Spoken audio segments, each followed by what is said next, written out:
America Iran మధ్య ఎంతో ఆశావహంగా మొదలైన శాంతి చర్చలు విఫలం కావటాన్ని అంతర్జాతీయ సమాజం తీవ్ర నిరాశలో ముంచెత్తింది. ఈ వైఫల్యం వెనుక పలు కారణాలున్నట్లు అంతర్జాతీయ నిపుణులు విశ్లేషిస్తున్నారు. వాటిని కొన్నిటిని ఇప్పుడు చూద్దాం. అటు అమెరికా ఇటు ఇరాన్ తమ ప్రాధాన్యాలకే కట్టుబడి ఉండాలనే మొండి పట్టుదలతో ఇస్లామాబాద్లో అడుగుపెట్టాయి. ఎవరూ తమ డిమాండ్ల నుంచి ఇసుమంతైనా వెనక్కి తగ్గలేదు. అవతలి వారి వాదనలకు ఏమాత్రమూ విలువ ఇవ్వలేదు. చర్చల వైఫల్యానికి ఈ వైఖరే ప్రధాన కారణంగా నిలిచింది. యురేనియం శుద్ధి కార్యక్రమాన్ని తక్షణం శాశ్వతంగా ఆపివేయాలన్న అమెరికా డిమాండ్కు ఇరాన్ ససేమిరా అంది. విద్యుత్ ఉత్పత్తి అవసరాల నిమిత్తం యురేనియం శుద్ధి కార్యక్రమాన్ని కొనసాగించి తీరతామని ఖరాఖండిగా తేల్చి చెప్పింది.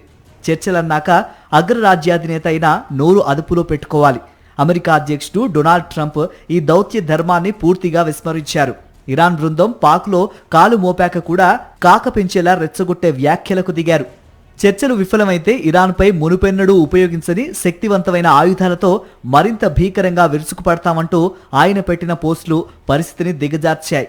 ఓవైపు చర్చలకు పిలిచి మరోవైపు ఇలా బెదిరింపులకు పాల్పడటం ఏ రకమైన దౌత్య నీతి అంటూ అమెరికా ప్రతినిధులను ఇరాన్ బృందం నిలదీసినట్లు సమాచారం. లెబనాన్పై దాడులు చేయకుండా ఇజ్రాయెల్ను నిరోధిస్తానని అమెరికా నుంచి ఎలాంటి హామీ రాకపోవడాన్ని ఇరాన్ తీవ్రంగా తప్పుబట్టింది.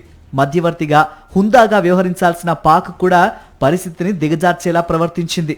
ఇజ్రాయెల్ జాతి హననానికి పాల్పడుతోందంటూ పాక్ రక్షణ మంత్రి ఆసిఫ్ పోస్ట్ పెట్టడంతో మండిపడ్డ ఇజ్రాయెల్ ప్రధాని నెతన్యాహు మరింతగా రెచ్చగొట్టే వ్యాఖ్యలు చేశారు.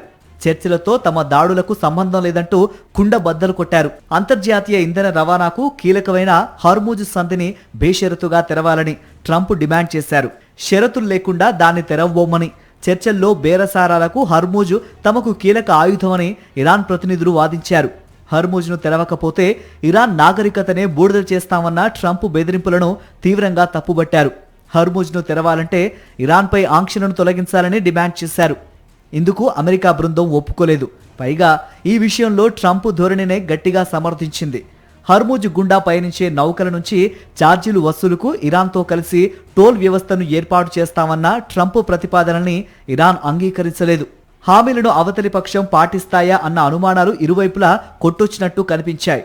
తమ ప్రతిపాదనలు అద్భుతమని అమెరికా చెప్పుకుంటే అవన్నీ చెత్త షరతులని ఇరాన్ ప్రతినిధులు కుండబద్దలు కొట్టారు. వైఫల్యం తాలూకు తక్షణ ప్రభావం కాల్పుల విరమణపై పడే అవకాశం ఉంది. అమెరికా, ఇజ్రాయెల్ మళ్లీ ఇరాన్పై మూకుమ్మడిగా దాడులు ప్రారంభించే ప్రమాదం కనిపిస్తోంది.